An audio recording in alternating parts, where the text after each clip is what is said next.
그때에 이스라엘 사람들이 기드온에게 이르되 당신이 우리를 미디안의 손에서 구원하셨으니 당신과 당신의 아들과 당신의 손자가 우리를 다스리소서 하는지라. 기드온이 그들에게 이르되 내가 너희를 다스리지 아니하겠고 나의 아들도 너희를 다스리지 아니할 것이요 여호와께서 너희를 다스리시리라 하니라. 기드온이 또 그들에게 이르되 내가 너희에게 요청할 일이 있으니 너희는 각기 탈취한 귀걸이를 내게 줄지니라 하였으니 이는 그들이 이스마엘 사람들이므로 금 귀걸이가 있었음이라. 무리가 대답하되 우리가 즐거이 드리리이다 하고 겉옷을 펴고 각기 탈취한 귀걸이를 그 가운데에 던지니 기드온이 요청한 금 귀걸이의 무게가 금 1700세겔이요 그 외에 또 조승달 장식들과 폐물과 미디안 왕들이 입었던 자색 의복과 또 그 외에 그들의 낙타 목에 둘렀던 사슬이 있었더라. 기드온이 그 금으로 에봇 하나를 만들어 자기 성읍 오브라에 두었더니 온 이스라엘이 그것을 음란하게 위함으로 그것이 기드온과 그의 집에 올무가 되니라. 미디안이 이스라엘 자손 앞에 복종하여 다시는 그 머리를 들지 못하였으므로 기드온이 사는 40년 동안 그 땅이 평온하였더라. 요아스의 아들 여룹바알이 돌아가서 자기 집에 거주하였는데 기드온이 아내가 많음으로 그의 몸에서 낳은 아들이 70명이었고 세겜에 있는 그의 첩도 아들을 낳았으므로 그 이름을 아비멜락이라 하였더라. 요아스의 아들 기드온이 나이가 많아 죽음에 아비에셀 사람의 오브라에 있는 그의 아버지 요아스의 묘실에 장사되었더라. 기드온이 이미 죽음에 이스라엘 자손이 돌아서서 바알들을 따라가 음행하였고 또 바알보릿을 자기들의 신으로 삼고 이스라엘 자손이 주위의 모든 원수들의 손에서 자기들을 건져내신 여호와 자기들의 하나님을 기억하지 아니하며 또 여룹바알이라 하는 기드온이 이스라엘에 베푼 모든 은혜를 따라 그의 집을 후대하지도 아니하였더라. 주 하나님의 말씀입니다.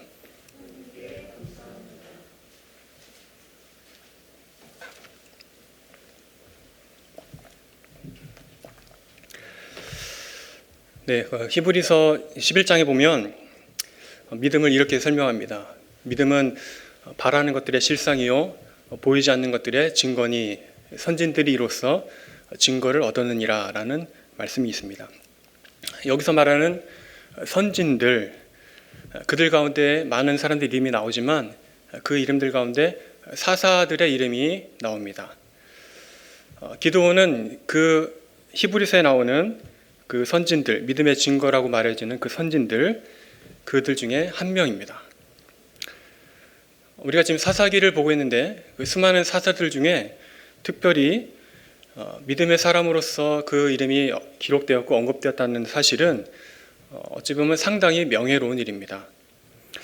이것은 그만큼 기드온이 사람들에게 유명했고 또 단지 유명했을 뿐만 아니라 믿음에 있어서도 사람들에게 본이 되었다라는 뜻이기 때문입니다.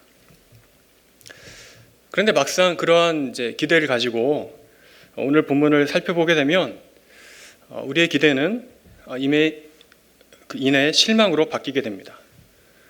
눈을 아무리 씻고 잘 찾아봐도 본문을 우리가 읽어봤지만 살펴본 것처럼 잘 찾아봐도 이것이 기드온의 믿음이다 할 만한 부분은 기록은 없는 것으로 보여집니다. 말하자면 오늘 본문은 기드온의 믿음이 이만큼 위대했다 이런 것들을 보여주기 위해서 기록된 것이 아니라 그냥 이런 일이 있었다라는 사실의 기록입니다. 기드온을 아주 뛰어난 위인으로 미화하거나 또 그가 유명한 사람이니까 훌륭한 사람이니까 나쁜 일을 숨기거나 이렇게 하지 않고 그냥 있는 그대로의 사실, 그 역사를 이렇게 기록하고 있는 것, 이것이 본문의 의도라고 할 수 있습니다. 오늘 성경 말씀에서 성경 기자는 두 가지 사실을 말하고 있는데요. 하나는 미디안과 전쟁이 있은 후에 사람들이 기드온을 왕으로 삼았다라는 사실을 말합니다. 사람들이 몰려가서 기드온을 왕으로 삼으려고 했지만 기드온은 이를 거절했다, 이 기록입니다. 그리고 또 다른 기록은 기드온이 죽은 이후에 어떤 일이 있었는지를 보여주는 그런 사실의 기록입니다. 기드온이 죽게 되자 모든 이스라엘은 하나님을 떠났습니다. 그리고 우상 숭배의 길로 되돌아갔습니다. 오늘 말씀은 바로 이 두 가지 사실, 기드온이 왕이 되기를 거절한 사건, 그리고 기드온이 죽은 이후에 이스라엘이 하나님을 떠난 사건, 이 현실, 이것을 보여줍니다. 그리고 이런 내용들은 그대로 쭉 가서 사사기 9장의 그 사건, 뒤에 나온 일에 대한 복선의 역할도 하게 됩니다. 즉 오늘 사건이 어떤 바탕이 되어서 이 기록이 토대가 되어서 그 뒤에 나오는 사사기 9장의 아비멜렉 사건을 설명하라는 의도가 있는 것입니다. 아무튼 오늘 본문에서는 기드온이 자기가 이제 왕이 되기를 거절한 것으로 나오고 있지만 사실 그 내용들을 잘 살펴보면 그 기록들을 잘 우리가 보게 되면은 실질적으로는 이 기드온이 왕으로 살았다라는 사실을 알게 됩니다. 그러니까 겉으로는 왕이 안 되겠다 했지만 실제 그 삶의 그 모양들을 보게 되면 이거 왕이 아닌가 할 만한 기록들인 것이죠. 먼저 22절부터 27절까지 그 내용을 살펴보겠습니다. 22절, 그 중에서 22절 말씀, 사사기서 8장 22절 말씀 같이 한번 읽어보겠습니다. 그때에 이스라엘 사람들이 기드온에게 이르되 당신이 우리를 미디안의 속에서 구원하였으니 당신과 당신의 아들과 당신의 손자가 우리를 다스리소서 하는지라.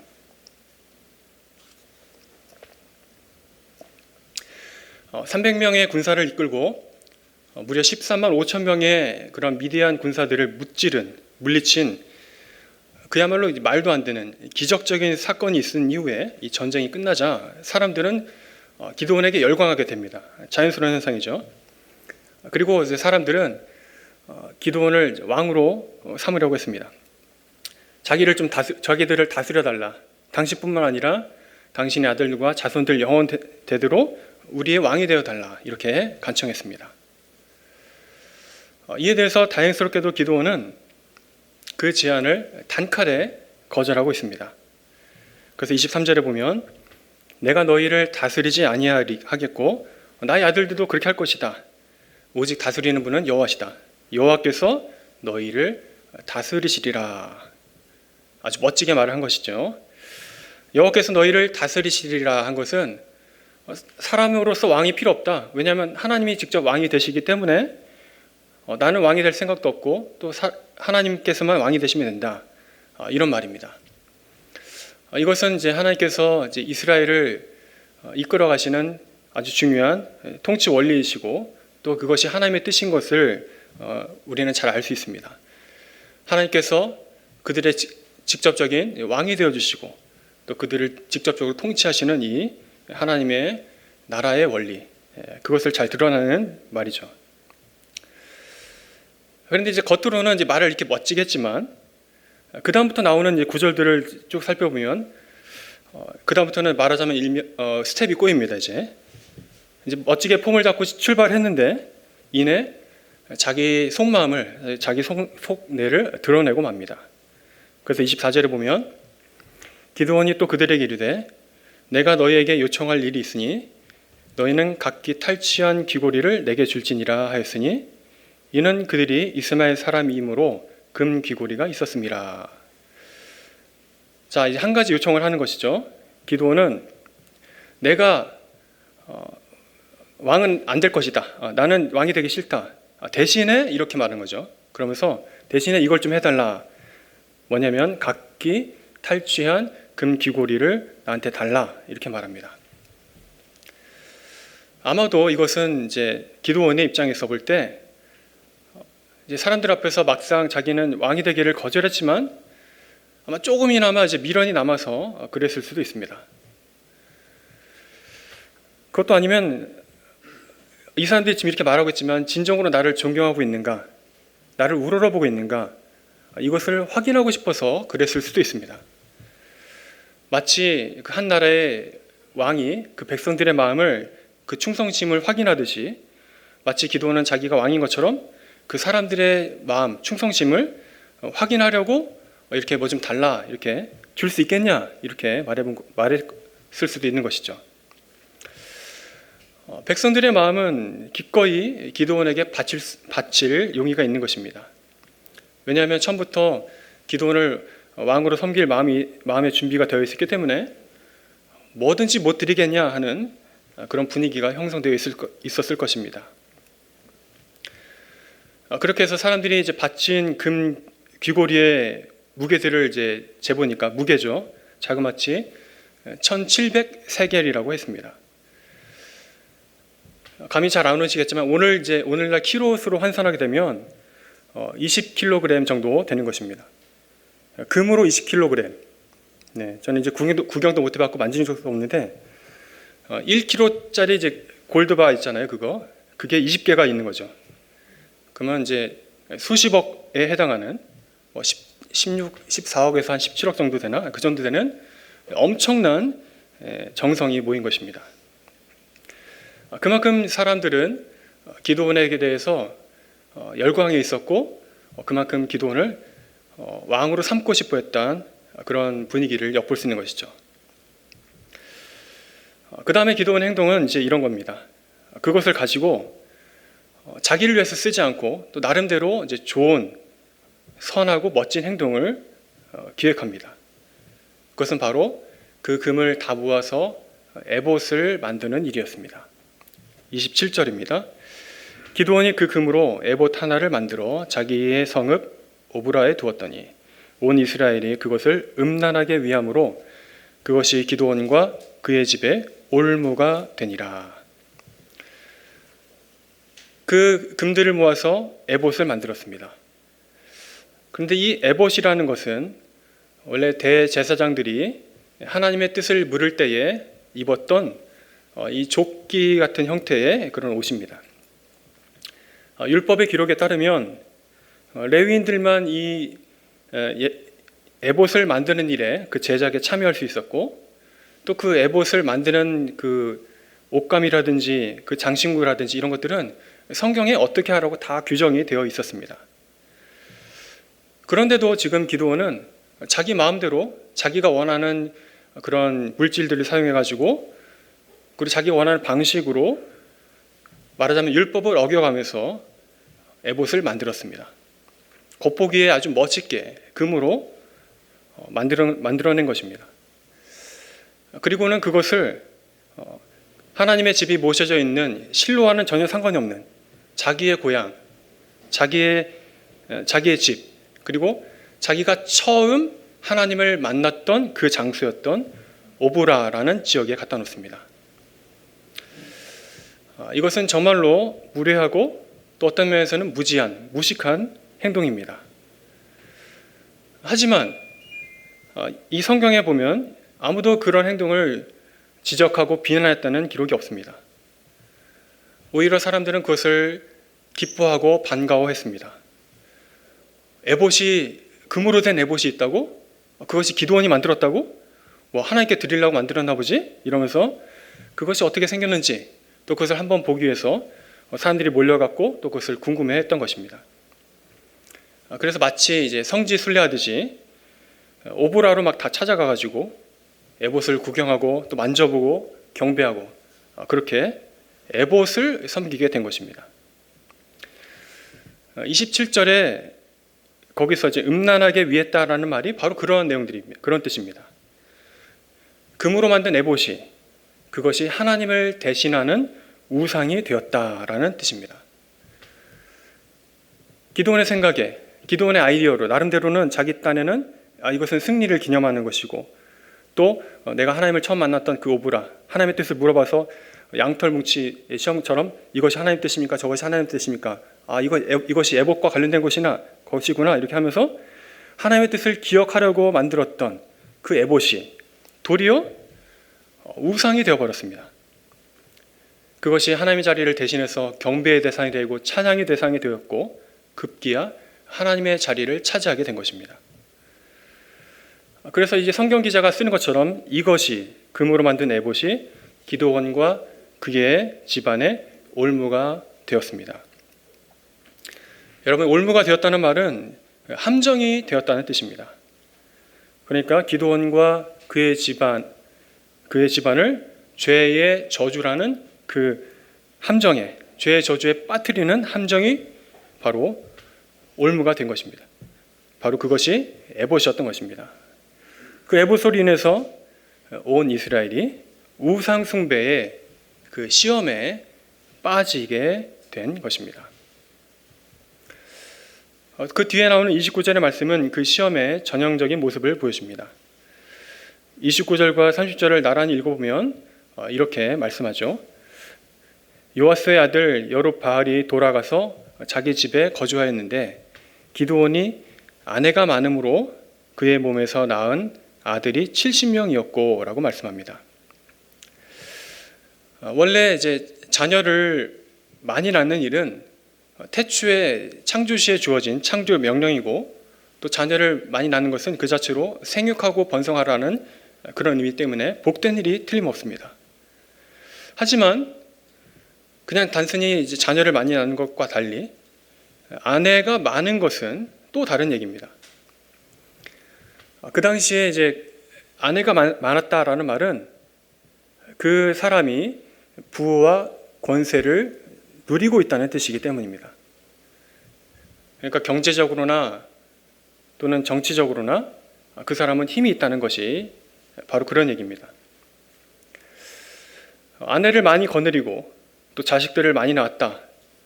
이 한 가지 이 삶의 형태를 볼 때 그것은 바로 그가 왕은 아니지만 거의 왕처럼 살고 있다는 뜻입니다. 그러니까 기드온은 처음부터 자기는 이제 하나님이 왕이 되셔야 한다, 하나님이 너희를 다스려야 한다라고 말을 이제 멋지게 했지만 실제로는 하나님의 뜻과는 전혀 상관없는 일들을 해 나가고, 또 실제로는 그 주변의 왕들처럼 똑같이 아내를 많이 거느리고 힘과 권세를 누리고 있는 왕과 같은 사람으로 살고 있는 것입니다. 주변의 가나안 왕들이 누리는 것과 똑같은 형태로 자기도 그렇게 다 누릴 것은 누리면서 살고 있는 것입니다. 바로 그 앞에 있는 앞절 28절도 그가 실제로 왕으로 살았다라는 현실을 반영하는 말입니다. 그러니까 그 28절에 보시면 그가 사는 날 동안에 평온하였다라는 말이 있는데, 그것은 곧 어떤 외적의 침입도 없었고 또 왕권이 안정됐다라는 말과 같습니다. 아무런 동요도 없었고 안정적이고 평화로운 나라들의 연속이었다는 말입니다. 그만큼 그의 권력과 그의 지도력에 대적할 사람이 없었다는 말입니다. 바로 이러한 상황 속에서 아비멜렉이 태어납니다. 31절에 세겜에 있는 그의 첩도 아들을 낳았으므로 그 이름을 아비멜렉이라 하였더라. 이 아비멜렉이라는 그 이름의 뜻은 나의 아버지는 왕이시다라는 뜻입니다. 그럼 여기서 왕은 누구일까요? 하나님을 가리키는 것일 수도 있지만 바로 기드온 자신을 가리킬 수 있습니다. 그야말로 그가 왕처럼 살았을 수도 있다는 뜻이죠. 게다가 세겜에 있는 그의 첩이란 말은 기드온이 이스라엘 곳곳에 그의 아내들을 이제 지역마다 어쩌면 두었을지도 모른다라는 말과 같이 들립니다. 이러한 이제 70명이나 되는 기드온의 아들들이라는 이러한 그런 요소들이 결국 불안 요소가 되고, 또 그들 간의 시기와 경쟁심이 그것이 잠재적인 그 불안의 요소가 돼서 결국 기드온이 죽은 이후에 그것이 바로 그대로 드러나게 됩니다. 그것이 아비멜렉의 그러한 이스라엘의 왕으로 자처하고 형제들을 다 죽이는 그런 비극적인 사건으로 드러나게 되는 것이죠. 이처럼 기드온은 사사시대의 공식적인 왕은 절대로 아니었습니다. 하지만 지금까지 살펴본 것처럼 기드온은 실제로 왕처럼 살았습니다. 그 마지막 증거가 바로 32절의 말씀입니다. 32절 말씀. 요아스의 아들 기드온이 나이가 많아 죽음에 아비에셀 사람의 오브라에 있는 그의 아버지 요아스의 묘실에 장사되었더라. 이 묘실이라는 말은 그 말 자체로는 무덤이라는 뜻이지만 이 본문에 기록된 이런 방식들을 볼 때 단순히 그것이 일반인의 무덤이라는 말이 아닙니다. 구약 성경의 열왕기서라든지 이런 내용들을 살펴볼 때 구약 성경에서 묘실로 번역된 부분들을 찾아보고 그 문맥들을 찾아보면 그것은 대부분 일반인의 평범한 사람들의 무덤이 아니라 대개 왕들의 무덤, 예를 들면 열왕들의 묘실, 다윗의 묘실 이런 식으로 왕, 다윗 이런 것들을 가리킵니다. 그러니까 성경 기자는 기드온의 죽음을 마치 왕들의 죽음인 것처럼 묘사하면서 실질적으로 기드온이 당시 이스라엘의 왕으로 군림했다라는 것을 말하려는 것입니다. 게다가 그의 죽음은 어떤 전쟁이나 질병으로 죽은 그런 죽음이 아닙니다. 말 그대로 나이가 많아서 누릴 것을 다 누리면서 죽은 것입니다. 무병장수한 것이죠. 그러한 이제 명예로운 죽음, 마치 이제 왕의 죽음처럼 그렇게 그 묘실로 들어갔다라는 그런 표현으로 그 모든 장례식까지도 정중하게 치루었다는 것도 생각해 볼 수 있는 것입니다. 그런 이 모든 내용들을 볼 때 기드온은 실질적으로는 왕으로 군림한 것입니다. 이스라엘의 왕처럼 그렇게 누릴 것은 다 누리면서 모든 복을, 세상의 복을 다 누리면서 살았던 것입니다.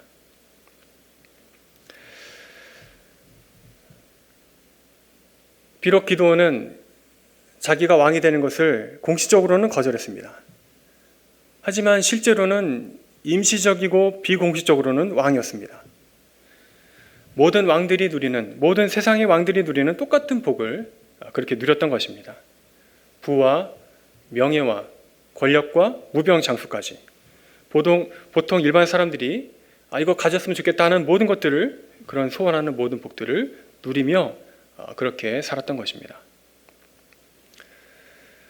그런데 이런 복들, 부나 명예나 또 권력이나 또 무병장수 같은 이러한 일반적인 복들은 굳이 신자가 아니어도 모든 세상 사람들이 누릴 수 있는 그런 내용들입니다. 다시 말해서 기드온의 말년은 결코 이방인과 다를 바 없는 그런 삶의 모습들을 보여주고 있습니다. 그래서 이 본문만 놓고 보면 기드온, 그가 과연 어떤 면에서 믿음의 사람이냐, 믿음의 사람으로 불릴 수 있느냐, 그 사람이 진정 하나님의 사람이냐, 그 사람이 진짜 구별된 백성이냐, 신자냐, 우리는 도무지 알 길이 없습니다. 이런 교훈들을 우리가 미루어 짐작해 볼 때 결국 오늘 성경 말씀은 오늘 우리에게 이렇게 질문하는 것입니다. 너희도 기드온과 같은 그런 삶을 살기를 원하는 것이냐? 단지 그런 복을 바라면서 살고 있는 것이냐?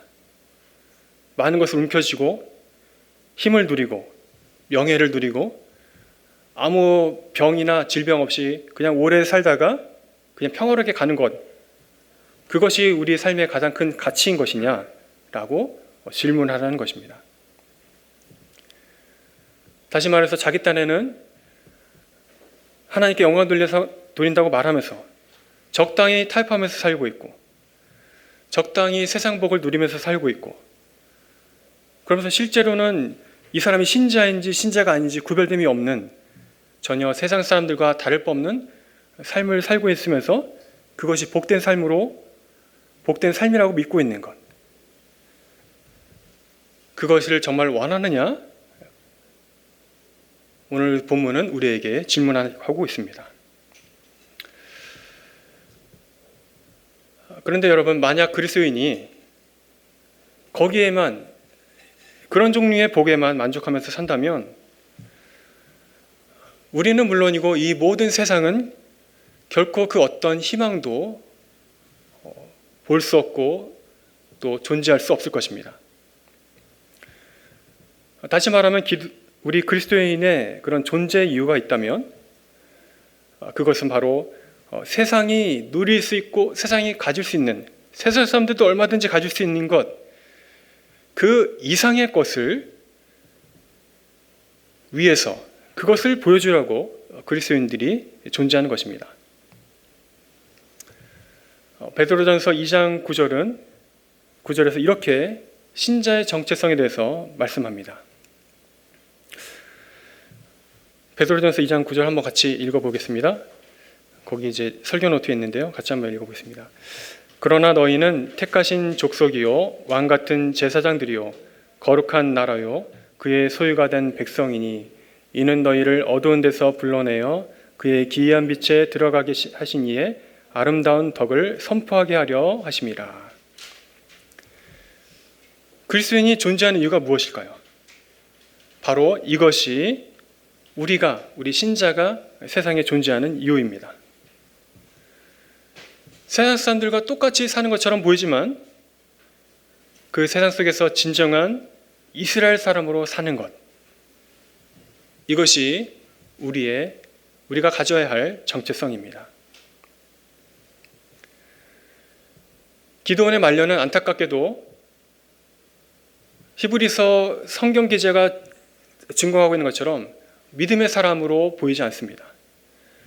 그의 외적인 형태들과 마음의 동기들은 일반 세상 사람들이 얼마든지 누릴 수 있고 가질 수 있는 그 복에서 벗어나지 않고 있습니다. 그는 겉으로는 하나님이 왕이 되셔야 한다고 말했지만 실제로는 이스라엘 위에서 왕으로 군림하면서 모든 것들을 세상 사람들처럼 똑같이 누리고 삽니다. 그 이상의 어떤 것이 신자됨, 정말로 이스라엘 사람이라는 그러한 하나님 백성이라는 증거가 보이지 않습니다. 하지만 우리 그리스도인들은 그야말로 세상 속에서 택하신 족속으로 살아야 하고 왕같은 제사장으로 살아야 하며 거룩한 나라로 그의 소유된 백성으로 살아야 하는 그런 사명과 정체성을 갖고 있습니다. 오늘 우리는 하나님께서 택함 받은 이스라엘 사람으로 살아갑니다.